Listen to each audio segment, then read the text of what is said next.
കൊട്ടിയൂർ വൈശാഖോത്സവം തുടങ്ങി. ഉത്തര കേരളത്തിലെ ഏറ്റവും വലിയ ഹൈന്ദവ തീർത്ഥാടന കേന്ദ്രം ഇനിയുള്ള 28 ദിനരാത്രങ്ങൾ ഉണർന്നിരിക്കും. കാനന നടുവിലെ അക്കരെ കൊട്ടിയൂർ ക്ഷേത്രത്തിൽ ഇന്നു മുതൽ പൂജകൾ തുടങ്ങും.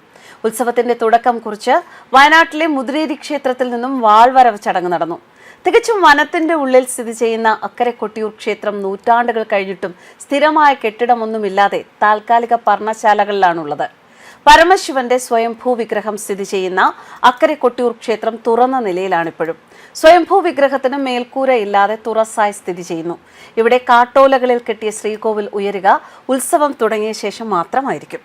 28 ദിവസത്തെ കൊട്ടിയൂർ ഉത്സവം തുടങ്ങുന്നത് നെയ്യാട്ടത്തോടെയാണ്. കൊട്ടിയൂർ ക്ഷേത്രത്തിൽ ജാതീയമായ വേർതിരിവുകളിൽ ഇല്ല. ബ്രാഹ്മണർ, നായർ, തീയർ, കുറിച്യർ, മറ്റ് ആദിവാസികൾ എല്ലാവരും ഇവിടുത്തെ കാർമ്മികളാണ്. ഇത്രമാത്രം ജാതീയമായ ചേർന്നുപോകൽ ഒരു ഹിന്ദു ക്ഷേത്രത്തിൽ മറ്റൊരിടത്തുമില്ല. ഉദാഹരണത്തിന് ക്ഷേത്രത്തിലെ നെയ്യാട്ടം നടത്തുക വില്ലിപ്പാലൻ വലിയ കുറുപ്പിന്റെയും തമ്മേങ്ങാടൻ മൂത്ത നമ്പ്യാരുടെയും ഒക്കെ നേതൃത്വത്തിലെങ്കിൽ ഇളനീർ എത്തിക്കുന്നതും ഇളനീർ വയ്പും തീയ സമുദായക്കാരാണ്.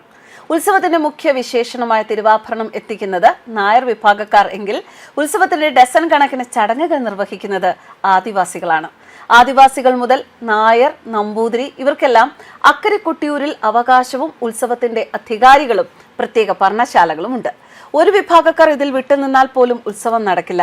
എല്ലാ ജാതിയിലെ കാർമ്മികളും ചേർന്നാലേ 28 ദിവസത്തെ ഉത്സവത്തിന്റെ പൂർണ്ണത വരും. അതാണ് കൊട്ടിയൂർ ഉത്സവത്തിന്റെ ജാതി സമവാക്യവും ജാതീയമായ ഐക്യവും ഹിന്ദുക്കൾ ഒന്നാണ് എന്ന സന്ദേശവും. ഇന്ന് നെയ്യാട്ടം നടക്കുന്നതോടെ ഉത്സവം ഔദ്യോഗികമായി തുടങ്ങും. ഘോരവനത്തിന് നടുവിലെ അക്കരെ കൊട്ടിയൂരിലെ ശൈവ സ്വയംഭൂവിലാണ് നെയ്യാട്ടം. അടിയന്തര യോഗക്കാർ അക്കരെ സന്നിധാനത്തിലേക്ക് പ്രവേശിച്ചാൽ ആദ്യം തന്നെ മണിത്തറയിൽ ചോതിവിളക്ക് തെളിക്കും. ബ്രാഹ്മണർ മണിത്തറയിൽ പ്രവേശിച്ച് സ്വയംഭൂ സ്ഥാനത്തെ ആവരണം ചെയ്തിട്ടുള്ള അഷ്ടബന്ധം നീക്കും. നാളം തുറക്കുന്ന ഈ ചടങ്ങ് പൂർത്തിയായ ശേഷം നെയ്യ് ഒഴുകാനുള്ള പാത്തി വയ്ക്കും. തുടർന്ന് രാശി വിളിച്ചു കഴിഞ്ഞാൽ നെയ്യാട്ടം ആരംഭിക്കും. സ്ഥാനിക അവകാശികളായ വില്ലിപ്പാലൻ കുറുപ്പിന്റെയും തമ്മേങ്ങാടൻ നമ്പ്യാരുടെയും നേതൃത്വത്തിൽ സമർപ്പിക്കുന്ന നെയ്യ് ആദ്യം സ്വയംഭൂ വിഗ്രഹത്തിൽ അഭിഷേകം ചെയ്യും. കഴിഞ്ഞ ഉത്സവത്തിന് ശേഷം അഷ്ടബന്ധത്തിൽ മൂടിയിരിക്കുന്ന സ്വയംഭൂ വിഗ്രഹത്തിൽ നിന്നായിരിക്കും അഷ്ടബന്ധം നീക്കം ചെയ്യുക. കാറ്റും മഴയും വെയിലും കൊണ്ട് തുറന്ന അന്തരീക്ഷത്തിൽ കാട് മൂടിയാണ് അഷ്ടബന്ധങ്ങൾക്കടിയിൽ മണ്ണുമൂടി സ്വയംഭൂ വിഗ്രഹം കിടക്കുക. അതെല്ലാം മാറ്റി വിഗ്രഹത്തെ ശുചീകരിച്ച ശേഷമാണ് ഇതേ വിഗ്രഹത്തിലേക്ക് ആയിരക്കണക്കിന് ഭക്തർ എത്തിച്ച നറുനെയ് അഭിഷേകം ചെയ്യുക. സ്വയംഭൂ വിഗ്രഹത്തിൽ നിന്നും നറുനെയ് പാത്തിയിലൂടെ ഒഴുകി വലിയ ചെമ്പുകളിൽ ശേഖരിക്കും. ഇത് ഭക്തർക്ക് പ്രസാദമായി നൽകും. ജൂൺ 9 നാളെ തിങ്കളാഴ്ച നായർ വിഭാഗത്തിൽപ്പെട്ടവർ ഭണ്ഡാരം എഴുന്നള്ളത്ത് നടത്തും. കൊട്ടിയൂരിൽ നിന്നും 15 കിലോമീറ്റർ അകലെ മണത്തണ കരിമ്പനക്കൽ ഗോപുരത്തിന്റെ സ്ട്രോങ് റൂമിലാണ് അമൂല്യമായ കൊട്ടിയൂർ ക്ഷേത്രത്തിലെ സ്വർണവും തിരുവാഭരണവും സൂക്ഷിക്കുന്നത്. ജൂൺ 9 നിലവറ തുറന്ന് തിരുവാഭരണം പുറത്തെടുത്ത് വൻ പോലീസ് സുരക്ഷാ വലയത്തിൽ കൊട്ടിയൂരിലേക്ക് എഴുന്നള്ളിക്കും. സ്വർണം, രത്നമാലകൾ, സ്വർണ്ണക്കുടങ്ങൾ, വെള്ളിക്കുടങ്ങൾ എല്ലാം ഉൾപ്പെട്ട വലിയ ശേഖരം തന്നെയാണ് തിരുവാഭരണ ഘോഷയാത്ര.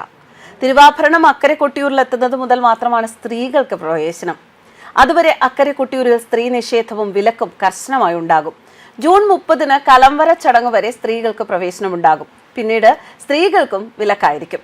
15 തിരുവോണം ആരാധന, 17 ഇളനീർ വെപ്പ്, 18 അഷ്ടമി ആരാധന, ഇളനീരാട്ടം, 20 രേവതി ആരാധന, 24 രോഹിണി ആരാധന, 26 തിരുവാതിര ചതുശ്ശതം, 27 പുണർദം ചതുശ്ശതം, 28 ആയില്യം ചതുശ്ശതം, 30 മകം കലംവരവ്, ജൂലൈ 3 അത്തം ചതുശ്ശതം, വാളാട്ടം, കലശപൂജ, ജൂലൈ 4 തൃക്കലശാട്ട് എന്നിവ നടക്കും.